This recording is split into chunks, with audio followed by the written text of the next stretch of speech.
Olá, meu nome é Rafaela, eu sou mestranda em Ecologia pela UNB e faço parte da equipe do Laboratório de Ecologia de Insetos.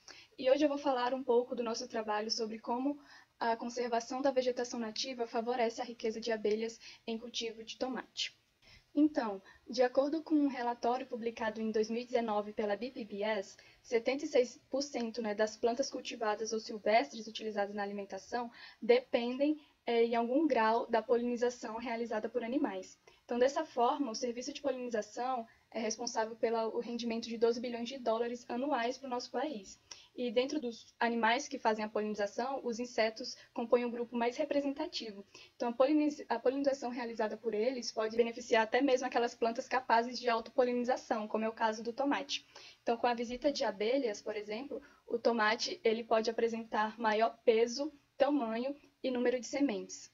E em agroecossistemas, a polinização ela é feita principalmente por abelhas silvestres, só que a modificação da paisagem acaba tendo alguns impactos negativos na diversidade de abelhas. Isso porque essa fragmentação e homogeneização acaba diminuindo a disponibilidade de recursos para esses polinizadores. Quanto mais alta for essa fragmentação e supressão da vegetação nativa, maior será, a perda de polinizadores realizando esse serviço. E como exemplo, a gente pode citar esse estudo aqui de 2017, que mostra que quanto maior a proporção de vegetação nativa próximo do cultivo de tomate, maior é o total de visitantes, maior é a abundância de abelhas ali naquele cultivo.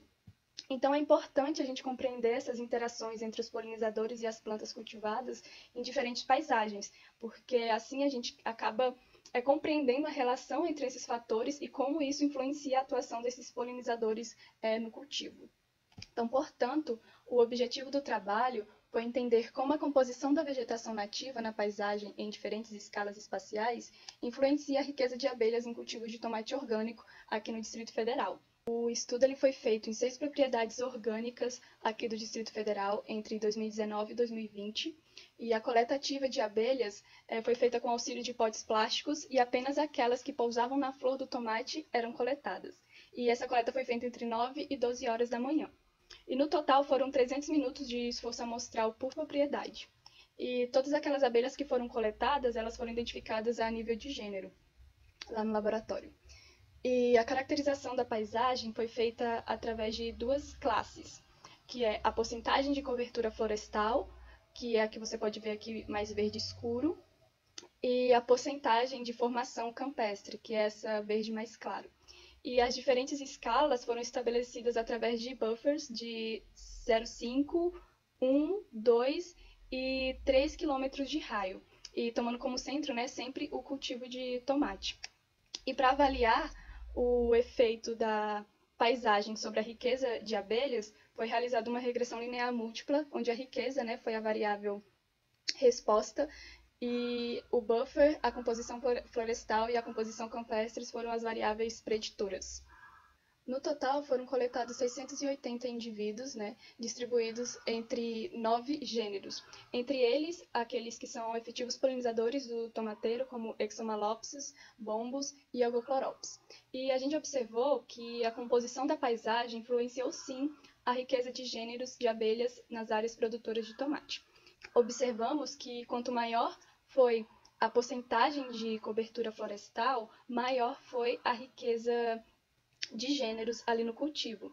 E no caso desses gêneros coletados, a dependência das florestas pode estar associada ao hábito de nidificação no solo. Isso porque os sítios de nidificação devem ser protegidos da invasão de herbáceas, da aração, do manejo intensivo do solo e também de eventuais pisoteio, que é o que geralmente ocorre em agroecossistemas. Então, portanto, áreas agrícolas com pouca ou nenhuma vegetação florestal próxima pode acabar dificultando a ocorrência dessas espécies.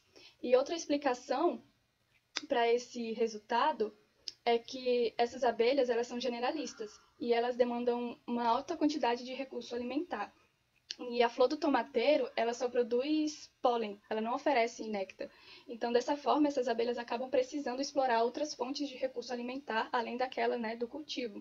E essas áreas de floresta podem oferecer tais recursos que elas necessitam. Não foi possível observar um efeito significativo da formação campestre na riqueza de abelhas, mas sobre essa relação negativa que a gente mostra aqui no gráfico, vale ressaltar que as propriedades com maior porcentagem de formação campestre, que foram essas aqui, A4 e A6, elas apresentaram só 4 gêneros de abelhas.